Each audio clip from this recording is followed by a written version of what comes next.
Bismillahirrahmanirrahim və salatu və selamu alə Rasulina Muhammed və alə alihi və sahbihi əcma'in, əmmə ba'd. Müsəlman kişinin şəxsiyyəti dərsləri çərçivəsində bugünkü mövzumuz məsuliyyət və liderlik mövzusu olacaq. Sözü çox uzatmadan birbaşa mətləbə keçim. Müsəlman kişi ən əsas fərqində olmalı olduğu məsələlərdən biri onun özünə və əmri altında olanlara və eyni zamanda ətrafında olanlara, bir əmri altında olanlar ola bilər, himayə etdikləri. Onlar onun altındadırlar. Bir də özü ilə eyni statusda olub, amma ətrafında olanlar var. Onlara qarşı məsuliyyətli olmasıdır. Və liderliklə məsuliyyətin eyni kontekstdə istifadəsi ona görədir ki, məsuliyyət olmadan liderlik olmur. Yəni, ona görə biz bu iki məsələni birlikdə biiznillah ələ alacaq. Peyğəmbərimiz sallallahu aleyhi və səlləm bu cür demişdir. Hədisi rəvayət edən Abdullah ibn Umardır. Və bu hədis Buxari və Müslimdə keçən bir hədisdir. Ələ kullukum ra'in və kullukum məs'ulun an ra'iyyətihi. Fəl-əmiru ləzi alən-nəsi ra'in və huvə məs'ulun an ra'iyyətihi. Və rəculu ra'in alə əhli beytihi və huvə məs'ulun anhum. Hədis uzundur. Biz inşallah bu qədərinə kifayətlənirik. Çünki bizə bu qədər lazımdır bu mövzunu ələ almaq üçün. Allah Rasulü sallallahu aleyhi ve sellem deyir ki, sizin hər biriniz çobansınız. Və hər biriniz də güddüyünüz, yəni otardığınız sürüdən məsulsunuz. Əmir, yəni rəhbər, əmir, insanlar üzərində olan əmir, insanlar üzərində olan rəhbər də bir çobandır və o rəiyyətindən məsuldur. Rəiyyət, yəni onun əmri altında olanlardan məsuldur. Və rəculu ra'in alə əhli beytihi. Və kişi də öz ev əhlindən məsuldur. Daha doğrusu ev əhlinin çobanıdır. Və huvə məsulun anhum. Və o onlardan məsuldur. Kişi də ev əhlinin çobanıdır və o onlardan məsuldur. Yəni, buradan da hədisdən gördüyümüz ki, hədis açıq aydın bizə bildirir ki, hər bir kəs məsuliyyət daşıyır. Yəni, heç bir kəs məsuliyyətdən azad deyil. Söhbət kişilərdən gedir burada. Çünki Allah subhanahu wa ta'ala kişiləri lider olsunlar deyə yer üzərində göndərib. Zaten Allah subhanahu wa ta'ala qala rabbuka lil mələikəti inni ca'ilun fil ardı xalifə. O vaxt ki, sənin Rəbbin mələklərə dedi ki, mən yer üzərində xəlifə yaradacağam. Yəni, xəlifə nədir? Xəlifə özü ilə lider deməkdir. Yəni, yer üzərində baş verən nə hadisələr varsa, yaxşı və ya pis, hər nə varsa, hər şeydə məsuliyyət daşıyan kişilərdir. Və Allah subhanahu wa ta'ala inni ca'ilun fil ardı xalifə deyəndə, yer üzərində mən xəlifə yaradacağam deyəndə kimi nəzərə oturdu? Adəm aleyhisselam. Zaten ardınca da Adəm aleyhisselam yarattı. Amma Həvva anamızı yaradanda xüsusi bir təqdimat olmadı. Yəni, Allah Həvva anamızı yaratmaqda məqsəd nədir? Yer üzərində xəlifə olsun və ya da xəlifəliyə şərik olsun və s. tipində bir təqdimat olmadı. Onun yaradılma səbəbi, yəni yaradılma illətini Allah subhanahu wa ta'ala nəyə bağlayır? Adəm aleyhisselamın darıxmasına və yarımçıq qalmasına bağlayır. Və beləliklə qadın, yəni Həvva anamızın timsalında qadın nə edir? Kişini tamamlayır. Yəni daha doğrusu kişiyə dəstək olur ki, o öz missiyasını həyata keçirsin yer üzərində. Bugünkü gündə bizim problemimiz zaten budur. Yəni bizə qərb insanın fitrətini pozmağa qarşısına hədəf qoymuş liberal qərb, liberal və modernist qərb sırf olaraq kişiləri qadınların üzrə qoyur. Biz bunu giriş dərsində demişdik. Və qadınları kişilərə dəstək yox, köstək edir. Birincisi, kişiləri cılızlaşdırır. Səhər işə, axşam evə gələn bir varlığa çevirir. Həftə sonlarını dörd gözlə gözləyir ki, həftə sonunda biz partiya keçirəcəyik, nə bilim, şəhərin qırağına gedib dincələcəyik. Yəni, həyat bundan ibarətdir. Yəni, bundan o tərəfə kişinin heç bir missiyası, heç bir şeyi yoxdur. Yəni, bir ağırlığı yoxdur. Hakimiyyət də ki, qadınla kişi bir-birinə partnyordular və bunlar məsuliyyəti 50-50 bölüşürlər. Belə bir şey yoxdur. Yəni, Allahın dinində belə bir şey yoxdur. Allahın dinində kişi xəlifə olaraq yaradılıb, lider olaraq yaradılıb, qadın da ona dəstək üçün yaradılıb. Ona görə kişinin bir davası olmalı, bir missiyası olmalıdır yer üzərində və evləndiyi qadın və ya qadınlar da ona dəstək verməlidir bu işdə. Onu öz missiyasını həyata keçirmək üçün ona dəstək verməlidirlər. Həm mənəvi, həm psixoloji, həm də ki, yeri gələndə, yəni intellektual olaraq, elmi olaraq da dəstək verməlidir. Ondan dolayı da, yəni burada məsuliyyət daşıyan kişidir. Hər şeyə məsuliyyət daşıyan kişidir. Ona görə kişi cavab verəcək qiyamət günü. Həm özündən, həm də əhlinə, həm özünə görə, həm də əhlinə görə cavabdeh olan şəxs kişidir. Ondan dolayı kişi öz liderliyindən əsla güzəştə getməməlidir. Yəni birincisi davası olmalıdır kişinin və ondan sonra da davasında öz prinsiplərindən qətiyyən vaz keçməməlidir. Öz liderliyindən qətiyyən vaz keçməməlidir.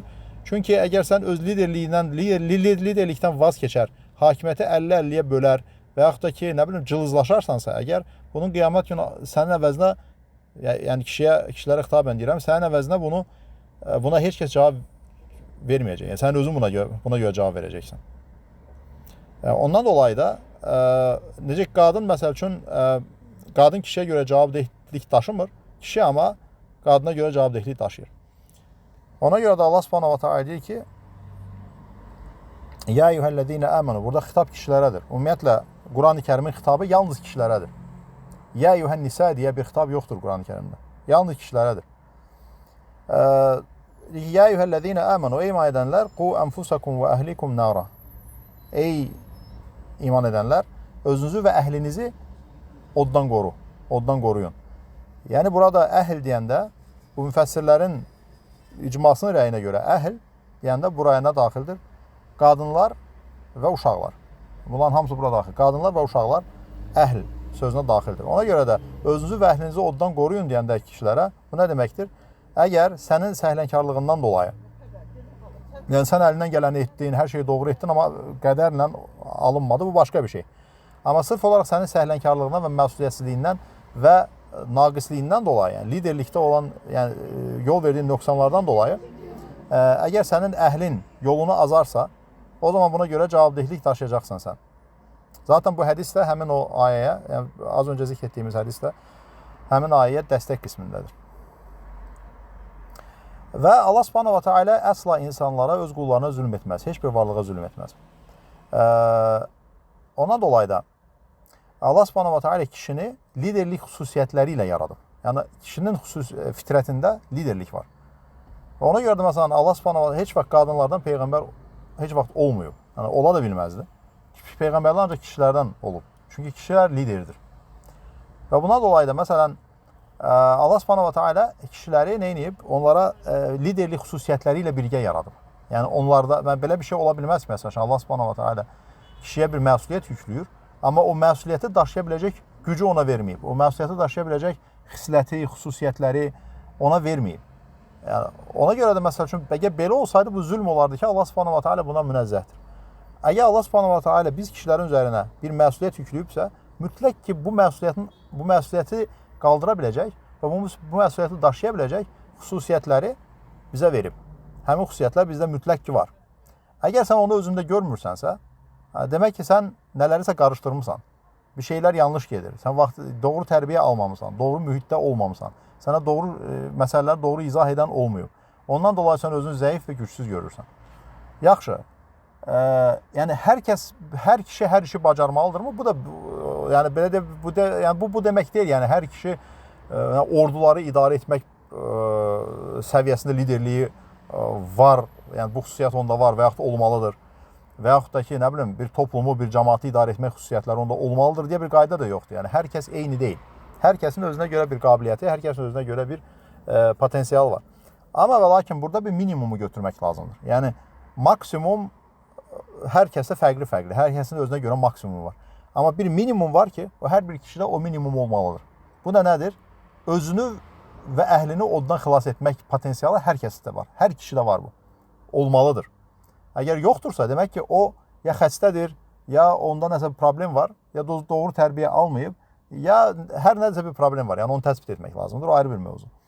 Amma hər kəsin özünü və əhlini idarə etmək potensialı, onlara yol göstərmək, yəni özünə və əhlinə yol göstərmək potensialı, əhlini oddan qorumaq potensialı mütləq ki olmalıdır. Çünki kişi öz əhlindən uzaq şəkildə düşünülə bilməz. Məsələn, belə deyim, məsələn, tarixən həmişə kişinin ailəsi, kişinin əhli, onun özü hesab edilib. Yəni, belə bir şey yoxdur, məsəl üçün ki, mən mən özümə görə cavabdehəm. Onlar da ayrı insanlardır, onlar özlərinə görə cavabdehdirlər. Ona görə mən onlara qarışmıram. Fikir azadlığı, söz azadlığı falan belə olmayıb yəni. Tarixən kişi həmişə öz əhli ilə birgə zikr olunur. Yəni kişinin əhli özünün genişlənmiş bir formasıdır. Yəni kişi əgər subaydırsa, subaydır, tək canı var. O əgər evlənirsə və sonra övladları və s. olursa, bu artıq o kişinin genişlənmiş formasıdır. Və nə qədər çox genişlənərsə, bir o qədər böyük olar.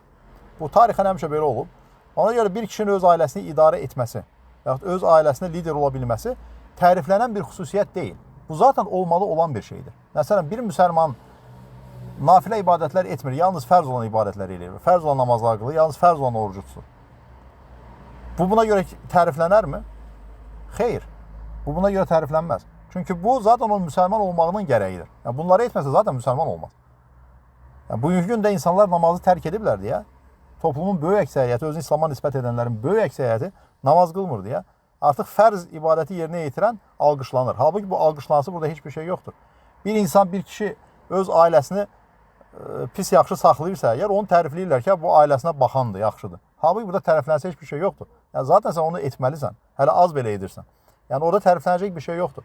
Təriflənəcək bir şey bunun xaricinə aşan bir şeydir. Yəni əgər sən öz əhlini idarə etməyin, öz əhlinə liderlik etməyin, öz əhlini oddan qorumağın xaricində başqa işlər də, başqa məziyyətlərin də varsa əgər, bu zaman sən necə deyim, yəni həqiqətən təriflənəcək bir xüsusiyyətlərə sahib olursan, yəni özünə görə, yəni yerinə görə.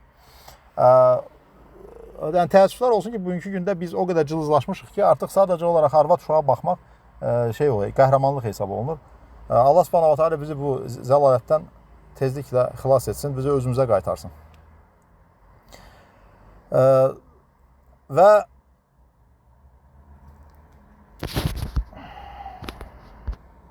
Allah Subhanahu va Taala həmçinin buyurur ki, la yukallifullahu nefsen illa vus'aha. Allah heç bir nəfsi, heç bir canı onun qaldıra bilməyəcəyi bir yüklə yükləməz. Demək ki, Allah Subhanahu va Taala bizi bu yüklə yükləyibsə, biz bunu daşımağa qadirik. الرجال قوامون على النساء بما فضل الله بعضهم على بعض وبما أنفقوا من أموالهم. Kişilər qadınlar üzərində qavvamdırlar. Allah deyir, Allah onların bəzilərini bəzilərinə üstün etmişdir. وَبِمَا أَنْفَقُوا مِنْ أَمْوَالِهِمْ və mallarından onlara xərclədiklərindən dolayı. Yəni, kişilər qadınlar üzərində qavvamdırlar ona görə ki, Allah bəzilərini üstün etmişdir. Onların bəzilərini üstün etmişdir. Və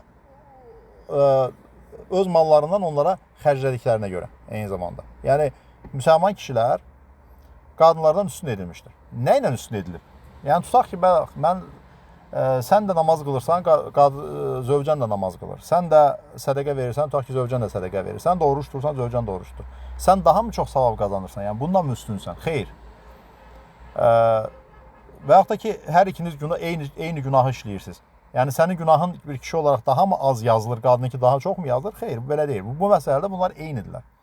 İnsan olma məsələsində eynidirlər. Məsələn, qadın da oğurluq etsə, eyni cəzanı alır, kişi də oğurluq etsə, eyni cəzanı alır. Demək ki, bunlar insan olaraq da eynidirlər. Cənnətdə əcr qazanmaq baxımından da hərə öz fitrətinə görə təbii ki, eynidirlər. Amma və lakin, buradakı üstünlük nə üstünlüyüdür? Liderlik üstünlüyüdür. Yəni, qavvam da zaten budur. Qavvam olmaq, lider olmaq deməkdir. Yəni, kişilər qadınlar üzərində liderdirlər.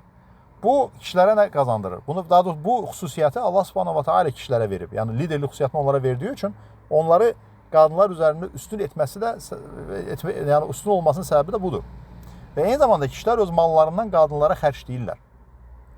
Bu da o deməkdir ki, qadınları saxlamaq, təbii ki, yerinə görə, vəziyyətinə görə hal dəyişə bilər. Yəni, burada hər kəs, yəni burada söhbət hansı fərdlərdən getmir və hansı istisnalardan getmir, bir qaydadan gedir. Yəni, bir qayda olaraq kişilər qadınları saxlamaq məcburiyyətindədirlər. Kişilər qadınları saxlamaq məcburiyyətindədirlər və öz mallarından xərcləyirlər. Yəni, burada biz diqqət etsək əgər, qadının itaətkar olması da, kişi lider olduğu üçün qadın ona itaət etmək məcburiyyətindədir.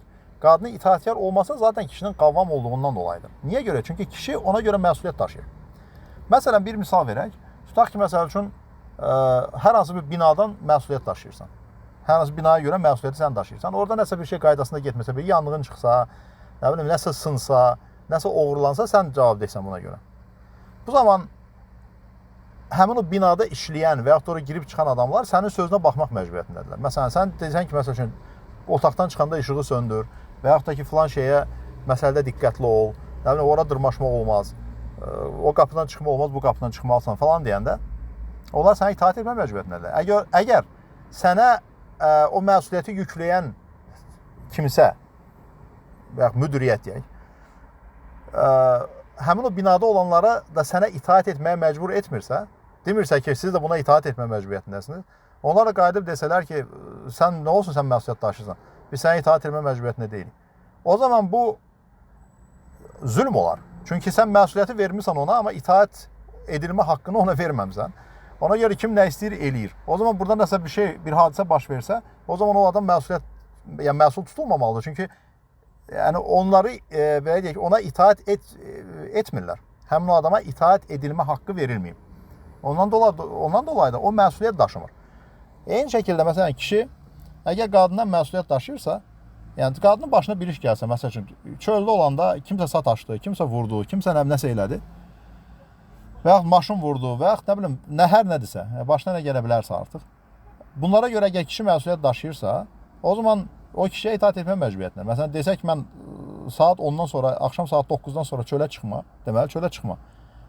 Filan saatda getdin, filan saatda gəl, filan yerə getmə, filan kəslərlə oturma və s. desə əgər, o qadın ona itaat etmə məcburiyyətində. Nəyə görə? Çünki əgər bir şey baş versə, Allah qarşısında o cavab verəcək, sən yox. Təbii sən də cavab verəcəksin, itaat etmədiyinə görə, o ayrı bir şey. Amma sənlə bərabər kişi də cavab verəcək. Çünki o sənin qavvamındır. Və eyni zamanda kişiyə ikinci haqq qazandıran şey isə onun öz malından xərcləməsidir. Yəni, bir kişi əgər öz malından xərcləyirsə qadına, o zaman qadın da ona itaat etmək məcburiyyətindədir. Yəni, çünki onu öz malından xərcləyir.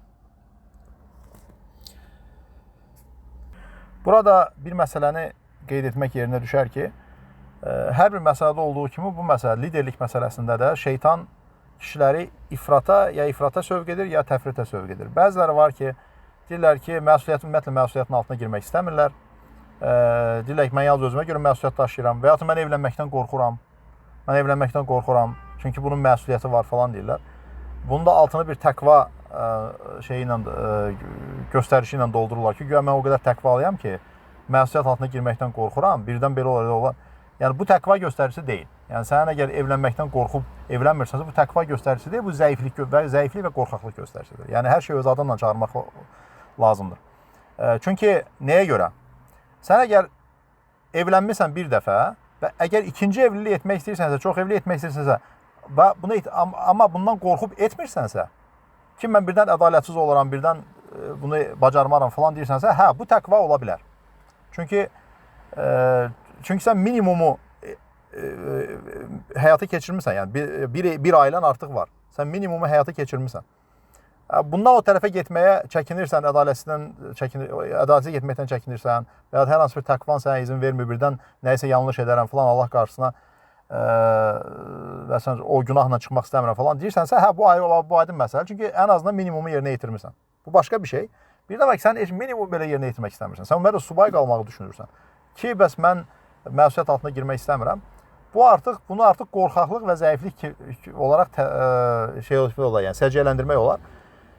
Çünki Allah Subhanahu va Taala sənə belə deyək, çox evlilik etmək potensialı verməmiş ola bilər. Amma sənə bir dəfə heç olmasa evlənmək, yəni bir zövcə sahibi olmaq potensialı 100% verib. Çünki bu sənin bir minimumundur. Yəni bayaq yuxarıda dediyimiz kimi, yəni bir kişinin liderlik minimumu var. Yəni sənə böyle ordu idarə et falan demirlər. Yəni deyirlər ki, bir qadını idarə edəcəksən və ondan olan övladlarına sahib çıxacaqsan. Yəni sən əgər bunu da bacarmırsansa, yəni o zaman yəni bu artıq ayıb olan bir şeydir. Yəni şey deyil, yəni bu təriflənən təqva falan deyil bu. Bu bir təfritdir, qeyd etdiyim məsələ. Bir də bunun ifrat tərəfi var. İfrat tərəfi də odur ki, kişi deyir ki, mən qavvamam, mən liderəm, mənə itaat olunmalıdır. Və bu belə deyək, üstünlükdən istifadə edib, öz əhlini əzən, onlara despotluq edən, diktatura quran evdə adam da, bu da tamamilə ifrata varmış birisidir. Yəni, bunu nəzərdə yaxşı saxlamaq lazımdır ki, qavvam olmaq, yəni əzici güc tətbiq etmək haqqı vermir sənə. Qavvam olmaq bir məsuliyyətdir. Və qadın sənə itaat etməlidir. Ona görə yox ki, sən qoldan qüvvətlisən və yaxud nəsən. Ona görə ki, sən ona görə məsuliyyət daşıyırsan. Qadın da bunun fərqində olmalıdır ki, mənə görə o məsuliyyət daşıyır. Mənim başıma bir şey gəlsə və ya mən yoluma fiziki və ya mənəvi bir şey baş versə və ya da dində sapsam, əxlaqda sapsam, buna görə o da məsuliyyət daşıyır. Ona görə də o məndən ötürü narahatdır və mən də onun sözündən çıxmaqla, ona itaat etməməklə onun haqqına girmiş oluram. Qadın da o zaman nə edəcək? Kişinin haqqına girdiyi üçün buna görə cavab verməli olacaq qiyamət günü. Bunun fərqində olaraq ona itaat etməlidir. Yəni hər kəs öz fəaliyyət sahəsinin, öz belə deyək, öhdəlik və vəzifələrinin, həmçinin də haqlarının fərqində olaraq yaşasa, o zaman hər şey qaydasında və gözəl olur. Amma təəssüflər olsun ki, müasir dövrdə gender rollarını elə şəkildə bir-birinə qarışdırıblar ki, yəni insanlar nəyə görə evləndiklərini, hansı prinsiplərə görə yaşadıklarını, ümumiyyətlə Allah Subhanahu va Taala sosial ictimai strukturu hansı formada belə deyək, qurmağımızı istəyir bizim, hansı formada bir münasibətlər dinamikasını yaşamağımızı istəyir, bundan heç bir xəbər yoxdur. Ya egoistcəsinə, öz egoları ilə, öz nəfsi ilə, öz daxili dürtüləri ilə, instinktləri ilə hərəkət edirlər və yaxud da ki, müasir dövrün belə deyək, təbliğatına məruz qalaraq özlərinə bir yol seçirlər, körtəbii bir şəkildə, fərqində olmadan, şuursuzca. Və hər kəs də deyir ki, yəni burada məndən Bağdadda kör xəlifə mən deyən olacaq. Buna görə də toplumda bir xaos var. Yəni boşanmaların təməlində duran məsələlərdən ən böyüyü də budur zaten. Mövzumuz evlilik deyil, mövzumuz liderlikdir. Nəyə görə evlilik üzərində çox dayandıq bu dərsdə? Çünki liderliyin minimumu budur. Yəni bir kişinin liderliyinin göstərə biləcəyi ən kiçik, ən minimum sahə onun evliliyidir. Yəni evliliyi və ailəsidir. Ən minimum sahə budur. Yəni bir adam öz potensialını burada ortaya qoya bilmirsə və ya potensialının altında hərəkət eləyirsə, yəni bunu belə bacarmırsa əgər, o zaman onun başqa bir şeydən danışmağa dəyməz. Ona görə biz məsələn minimumu üzərində çox dayanırıq ki, çünki bugünkü gündə təəssüflər olsun ki, biz kişilər minimum şeyi belə, yəni o planı belə doldura bilmirik. Ona görə bizim bundan daha yuxarı məsələlər haqqında danışmağımız biraz əbəs kimi görünür. Amma yəni bayaq dediyim ki, yəni sənin öz ailəni idarə edə bilməyin, ailənə sahib çıxa bilməyin, yəni hər bir formada bu təriflənəcək bir hal deyil, bu zaten olmalı olan bir şeydir. Amma bunun üzərində kişi ümumiyyətlə insanların içərisində də lider olmağı bacarmalıdır. Bu artıq hər kişinin işi deyil. Bu biraz daha irəliyə doğru sıyrılmış kişilərin işidir. Yalnız öz ailə üzvləri deyil. Eyni zamanda digər kişilərə də liderlik etməyə bacarmalıdır. Digər kişilərə, digər qadınlara da liderlik etməyə bacarmalıdır. Onlara yol göstərmək, onları himayə etmək, onları hər hansı bir məqsəd ətrafında toplamaq və onları Quran və sünnə ilə idarə etmək. Söhbət çünki burada müsəlmanlardan gedir. Kafirlərdə də liderlər var. Yəni kafirlərdə də lider kişilər var. Onlar öz ideologiyalarına görə və ya kiminsə ideologiyasına görə idarə edirlər toplumu. Biz müsəlmanlarda isə sadəcə olaraq insanları hər hansı bir məqsəd ətrafında toplamaq və yaxud da insanları idarə edə bilmək və yaxud da onları himayə etmək deyil məsələ. Bu da təriflənəcək bir hal deyil. Təriflənəcək hal o zaman olar ki, Quran və sünnə işığında və Quran və sünnə prinsiplərinə görə onları himayə etmək, Quran və sünnə prinsiplərinə görə onları rəhbərlik etmək, Quran və sünnə prinsiplərinə görə onlara yol göstərmək, onlara başçılıq etmək və onları cənnətə aparmaq əsas məsələdir. Yəni o cənnətə doğru irşad etmək burada əsas məsələdir. Sadəcə olaraq liderlik etmək, xətrinə liderlik etmək deyil. Sən bir batil ətrafında da insanlar toplamış ola bilərsən və yaxud da batilə haqq onu geyindirib insanları manipulyasiya edib o şəkildə də onları öz ətrafına toplaya bilərsən. Bu biz yəni müsəlmanlar tərəfindən təriflənəcək bir hal olmamalıdır. Yəni hər bir məsələdə hər bir fəaliyyətimiz təmiz olmalıdır və şəffaf olmalıdır. Bu da yalnız nə ilə mümkündür? Bu da yalnız Allah və Rasulunun bizə verdiyi təlimatlar əsasında həyata keçirməklə mümkündür. Və Allah Subhanahu və eyni zamanda liderlikdən danışmışkən bunu demədən keçə bilmərik. O da odur ki, Allah Rasulü sallallahu aleyhi ve sellem deyir ki, bizdən vəzifə istəyənə biz vəzifə vermərik. Yəni belə bir hədis var. O da odur ki, kişi liderliyə ailə, arvad, uşaq bu aydın məsələdir. Burasını keçdik. Ondan üst bir səviyyədə liderlikdən söhbət gedir. Məsələn, insanları idarə etmək, insanlara başçı olmaq, şeyx olmaq, əmir olmaq, nə olmaq, bundan danışırıq. Heç bir kişi buna can atmamalıdır. heç kəs, heç bir kişi lider olmağa, başçı olmağa, əmir olmağa can atmamalıdır. Yəni, əgər bunu edərsə, o zaman liderliyə ən layiq olmayan şəxs elə həmin şəxsdir. Çünki Allah Rasulü sallallahu əleyhi və səlləm deyir ki, bizdən vəzifə istəyəndə biz vəzifə vermərik. Təbii ki, bunun fikri var. Yəni, bu həmişə belə deyil bu. Amma ümumən, əgər bir, belə deyək, müsəlmanlar arasında bir kimsə özünü qabağa atırsa daim, gözə batmağa çalışır, özünü lider kimi göstərməyə çalışır, nə edirsə əgər, özünü bu şəkildə səviyyəsizcə aparırsa, ona qətiyyən əmirlik və liderlik vermək olmaz. Çünki bəs əmirlik və liderlik hansı formada formalaşır? Təbii halı ilə formalaşır. Əgər bir toplumda, necə deyim, bir kimsənin o toplumu idarə etmə potensialı varsa, o zaten özünü təbii olaraq özünü göstərəcək. Yəni, ən əhil olan kimsə kimdirsə, o təbii şəkildə ortaya çıxacaq. Süni şəkildə özünü ortalığa atmaqla deyil bu. Baxarsan ki, məsələn, ortada bir problem olar, heç kəs bu problemə adekvat bir həll yolu tapa bilmir və bu zaman sən kim adekvat həll yolu tapırsa və ya da kimin sözü samballıdırsa və ağırlığı hiss olunursa ortalıqda, o zaten özlüyündən lider olacaq və insanlar onun arxasına gedəcəklər. Yəni, ağırlığı onun hiss olunmalıdır ortada. Yox, əgər ağırlığı yoxdur, amma özünü ağır kimi göstərir, özünü ortalığa atırsa əgər, belə insana liderlik verilməz. Yəni, belə bir insana vəzifə verilməz, belə bir insan əmir ola bilməz. Əksinə, fəzilətdir ki, sən özün liderlikdən qaçasan. Yalnız məcbur qaldığın üçün meydana çıxmaq istisna. Məcbur qaldığın üçün baxsan ki, ortalıqda bir boşluq var. Onu dolduran yoxdur. Amma sən o boşluğu doldura bilərsən, o zaman sən önə atılmağın lazımdır. Bu sənin arzularına fərz olur. Çünki Allah Subhanahu va Taala sənə o boşluğu doldurmaq potensialı veribsə və ya da insanların anlaya bilmədiyi şeyləri anlamaq potensialı sənə veribsə, bu fəhmi sənə veribsə, demək ki, səndən bir addım gözləyir, bir hərəkət gözləyir bu istiqamət. Ona görə sənin üzərinə fərzdir ki, sən o addımı, o hərəkəti atasan. Yoxsa sən özünü süni şəkildə qabağa atır və hər kəsin dediyi şeyləri deyirsənsə, zaten sənin dediklərini hamı deyir də, heç bir boşluğu doldurmursansa, bu zaten sənin liderlikdə əhil olmadığının göstəricisidir. Və dolayısıyla sən özünü önə atmamalısan və kənarda durmalısan. Necə ki, məsələn, Yusuf aleyhisselam dedi ki, məni xəzinələrin üzərinə qoy, yəni rəhbər olaraq qoy. Çünki mən bilənəm və qoruyanam. İnni alimun hafiz. Səhvələr məsələ ayrı belə olacaq. Yusuf aleyhisselam bunu ehtiyacdan dolayı deyir. Çünki o hökumətdə heç bir əhil adam yox idi o işi bacaran. Zaten əhil adam olsaydı, yəni adamlar çarəsini belə tapa bilmirdilər o işin.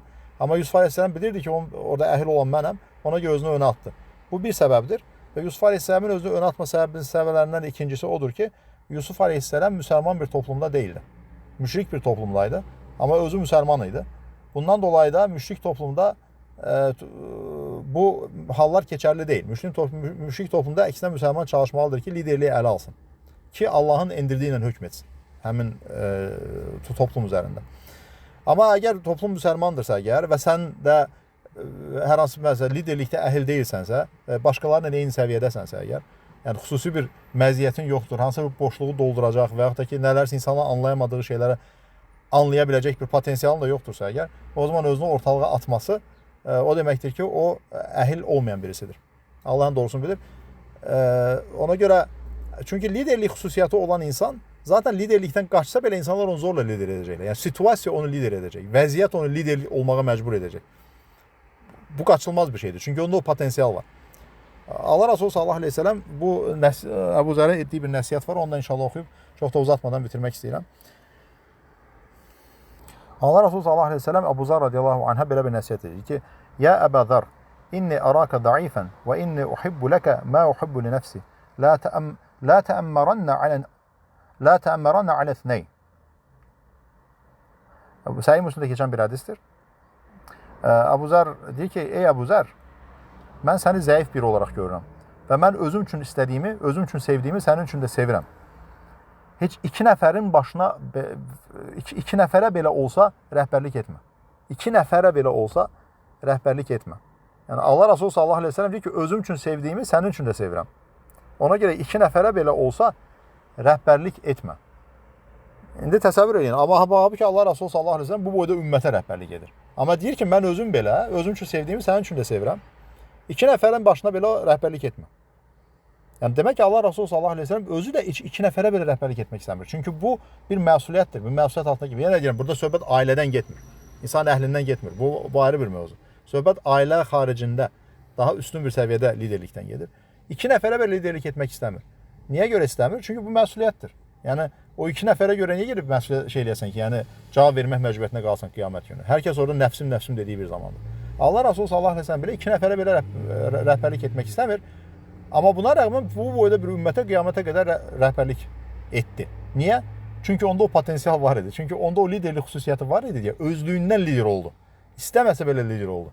Amma sən istəmədiyin, belə deyək ki, səndə o potensial varsa əgər liderlik etmək, 10 nəfərin üzərində liderlik etmək potensialın varsa, o potensialın sənin bir gün ortaya çıxacaq.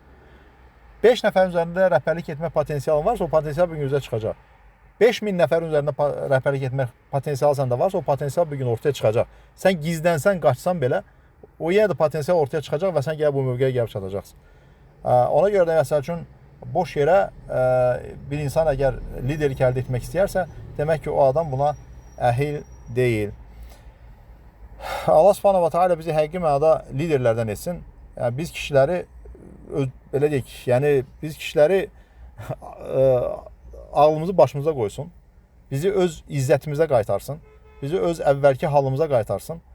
Yəni iki nəfər arasında belə ədalətli ola bilməyəcək bir acizlikdən və cılızlıqdan bizi çıxardıb Usama bin Zeyd kimi 17 yaşında ordulara rəhbərlik edə biləcək bir səviyyəyə çatdırsın bizləri.